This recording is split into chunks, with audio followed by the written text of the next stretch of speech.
All right, hey everyone, this is Stephanie from Guiding Force Consulting, and today I'm really excited to bring you a Navigate Series interview with Fred Hunter. And Fred, would you like to introduce yourself? Yeah, I am Fred Hunter, presently serve as Director of Program Administration for Detroit PAL. And we love our friends at Detroit Pal. You've been a Mhm. client here for a little over 6 months now. We've had a lot of fun together. Why don't you share with our audience one fun fact that people don't know about you? One fun fact is that I was a big bowler as a youth. So when I was 9 years old in a league, I actually bowled a 196 game in bowling and was listed or had an article about that game in the Bowler's Digest back in the day. Very cool. Did you have like a fun jacket or anything special that you got for your high score game? Yeah, it ended up being the high game, so I think I got a trophy, with it. But it was cool. It was a nice article in the paper, so I think we still have that. Nice. Well, that kind of leads into all the great things that you guys are doing over here at Detroit Police Athletic League or Detroit PAL. Why don't you give folks who are not familiar a high level overview of what you guys do as an organization? Yeah, I'd be glad to. So, Detroit PAL, Detroit Police Athletic League, started in 1969. So, we've been around over 51 years. It was started by police officers. So, soon after the civic unrest in 1967, the thought was how do we bring together the community and police officers? And the goal was through young people, through children. So, we have developed over that time a variety of athletics programs and youth enrichment programs, with the goal of developing kids to be their best. In fact, our mission is helping youth find their greatness. And we have been in the community, part of the fabric of the community, serving kids, very thankful for our volunteers to help us do what we do. Yeah, you guys have a lot of robust programming too. So I would encourage folks to check out the website because I was certainly blown away by how many different programs you have. I assumed it was mostly athletic, and that's not the case at all. You have a large variety of offerings for kids with every interest level and ability for sure. It's also interesting that you started after the police unrest in the 60s because we've kind of come full circle. Now we have the Black Lives Matter movement that really got roots this past year. And I know Detroit PAL took a great approach on addressing rebuilding those relationships within the community in the Detroit Police Department. Do you want to talk a little bit about the work that you did with your community conversations and some key takeaways that you got out of that experience? Yeah, I'd be glad to. For us, it was really a moment where we realized, man, this is something that we were really created to do and created to have a leading presence in. Because we presently have on staff five Detroit police officers. So their assignment is here at Detroit PAL, and they're just amazing with community policing in terms of what they do, how they interact with kids, and just really care about the community. And three of the officers are actually PAL kids growing up.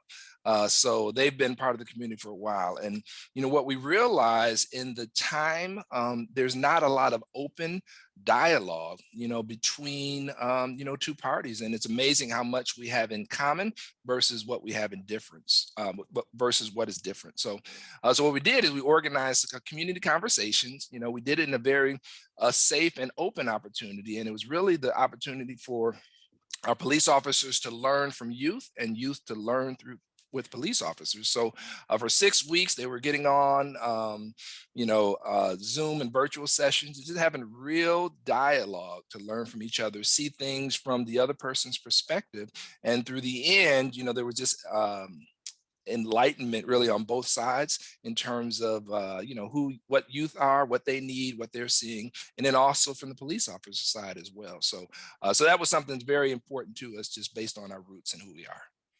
Yeah, I love that it's an opportunity to really get your hands integrated into a problem and addressing how you can make it better, and not just talking this big picture theory, but really making an impact because now those kids and officers have great experiences that they can lean on when they're not sure how to think or feel about some of the communications that are coming across social media and things of that nature. So it's very, very admirable what you guys do. Yeah, thank you. Yeah, it is, where you get your information, and social media, there's a wide variety of things out there. So being able to talk directly with, police officers, directly with youth, and those conversations were very fruitful. Yeah. I also know the pandemic had a tremendous impact on Detroit Pal. Some of your funding that you relied on, wasn't possible anymore, and it really changed the way last year looked for you guys.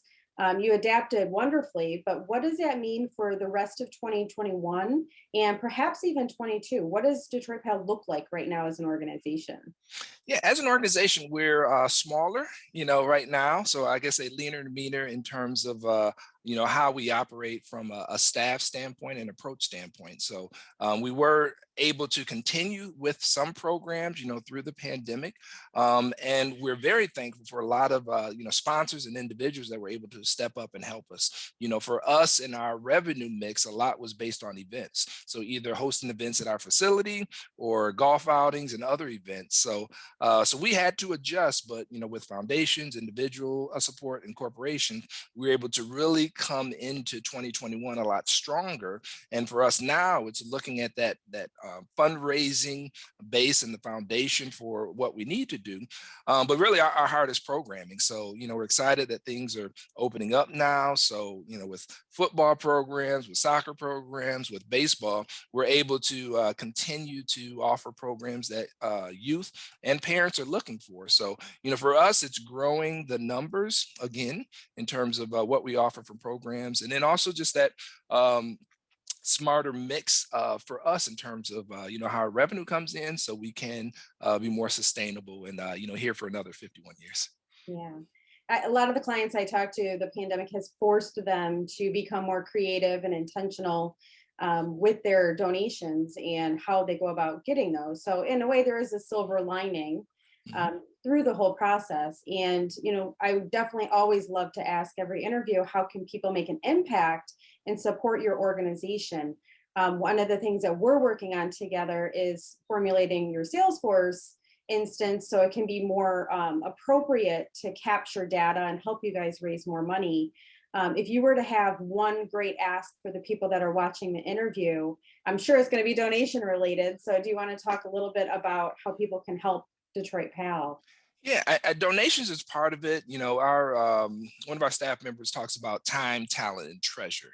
Mhm. So the treasure everyone understands, and for us, even if people are giving a little bit, consistently, that helps. We have a wide variety of alumni out there, and then others that just believe in Detroit, believe in kids, believe in our mission. So that's always helpful.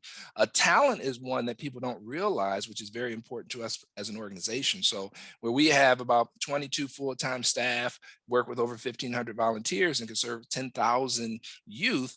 To have people with skill sets that we don't have on staff, it really helps us to leverage what we do have to make better impact, to do things in a better way. So that talent's really important to us. And then time, for sure, volunteering. We're kicking off our Tiny Tigers T-ball program right now.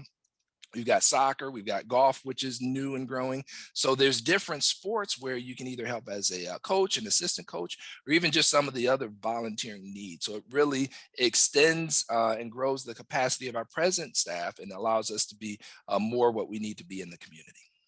Yeah, and you talked a little bit about sustainability. So I think it's important too to realize that people can give up their time or treasure on a monthly basis, becoming a monthly donor or a monthly mentor, monthly volunteer.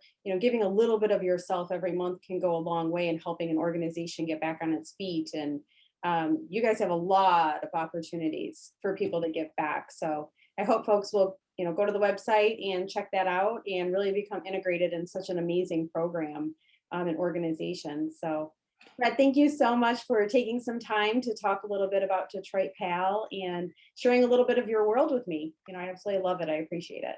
Yeah, and thank you, Stephanie. I appreciate the opportunity. All right, we'll see you here soon. Mhm.